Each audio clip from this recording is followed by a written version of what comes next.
Page 21, document K. Des amis de longue date.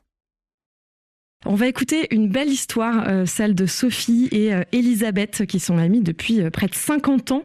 Elles se sont rencontrées à l'âge de 15 ans à Nantes. Ensemble, elles ont tout vécu. Les études, la colocation, les petits boulots et puis les mariages, les enfants.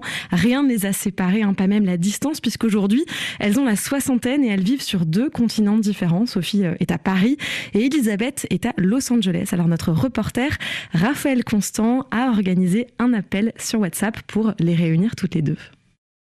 Sophie, Elisabeth, est-ce que vous pouvez nous raconter comment vous vous êtes rencontrées ? Nous allions à la même école. Et est-ce qu'il y a eu un événement, quelque chose qui a scellé votre amitié ? La première minute où on s'est rencontrés, en fait, on s'est reconnus comme amis. C'est difficile à expliquer, en fait, cette espèce d'attraction qu'on a eue toutes les deux, l'une pour l'autre. C'était une attraction d'amitié, de différence de caractère, on était très complémentaires. Et ce côté d'écouter l'autre, de pouvoir répondre à l'autre avec sincérité, ça c'était un grand sujet de rapprochement.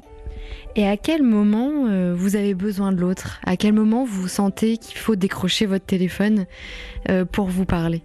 Quand il y a de la joie, pour la faire partager, quand il y a des peines ou des chagrins, pour en parler et pour être épaulé, puis pour partager le quotidien, on a des vies très différentes.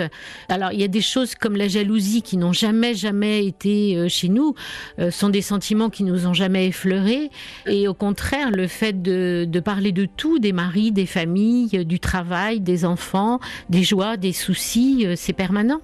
On a su parler de tout. Et donc, il n'y a pas vraiment de tabou. C'est important, d'avoir quelqu'un comme ça. C'est très important.